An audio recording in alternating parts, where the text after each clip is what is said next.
Growing up in a rural village where only 3 out of every 100 universities earned the prestigious 211. Project designation China's answer to the Ivy League, I became the first in my family to beat these astronomical odds. These government-selected institutions represent more than academic excellence. They are seen as life-changing opportunities that families sacrifice decades to pursue.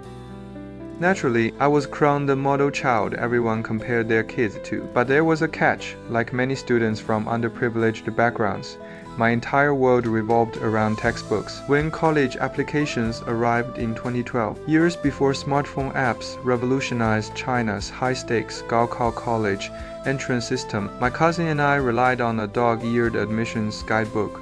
We chose urban planning, a major we believed would guarantee stability in China's then booming construction sector. Fresh out of university in 2017, I joined a Chengdu architectural firm earning 4,000 RMB monthly, about $550, barely enough to cover rent in the city's high-tech zone where studio apartments cost 1,500 RMB. Then COVID struck. By 2020, my paychecks dwindled to 2,000 RMB, matching Chengdu's official poverty line that year. My next move to a boutique design studio exposed me to China's notorious chain of triangular debts, clients delaying payments to companies who then withhold employee salaries. This cycle culminated in my boss abandoning ship to run a guest house in Lijiang, a picturesque tourist town. As such scenarios became tragically common after 2018 tax reform squeezed corporate liquidity nationwide. At a state-affiliated urban planning institute, the Iron Rice Bowl jobs, Chinese parents revere. I witnessed changing rules firsthand. Hired as a contract worker without benefits or union protection, I watched my salary evaporate from 4,000 RMB to 3,000, then nothing for months as colleagues fled like passengers, abandoning a sinking ship. By 2023, I resorted to loan working, a borrowing at 18% annual interest through online platforms to survive between unpaid wages. My debt ballooned to 50,000 RMB, roughly $7,000, while my aging parents persisted in backbreaking farm labor. My mother recovering from a stroke suffered while cutting fish grass, and my father, hiding chronic illnesses, still dreamed of saving for an apartment down payment I never wanted.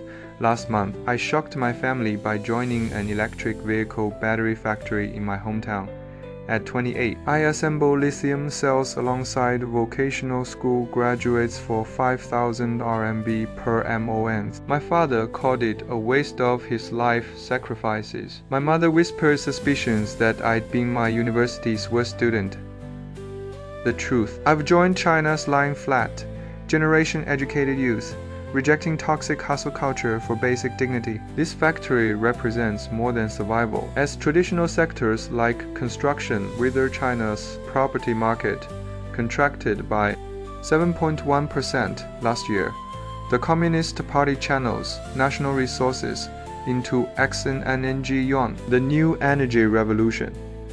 When my floor manager mentioned leadership training for production line supervisors, I glimpsed an unexpected frontier. That unglamorous assembly line might finally offer what years of white-collar jobs could intangible rewards for honest work. My parents' generation measured success in concrete trophies, university degrees, urban apartments, managerial titles. But for millennials navigating China's economic transition, stability now outweighs prestige. When I explain concepts like information asymmetry or sunset industries, their eyes cloud over. How does one describe systemic economic risks to people who survive the Great Famine through sheer endurance? Some nights, I still lie awake, haunted by migraines and guilt over failing family expectations. Yet when the factory siren blares at 7 a.m., there is raw comfort in knowing my labor will translate to precise numbers in my Alipay account by month's end.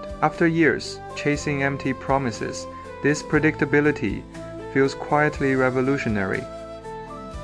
Thank you for listening to my story. I will share some aspects of my life on this channel, as well as the life stories of other young Chinese people like me. Please subscribe to my channel and see you in the next video.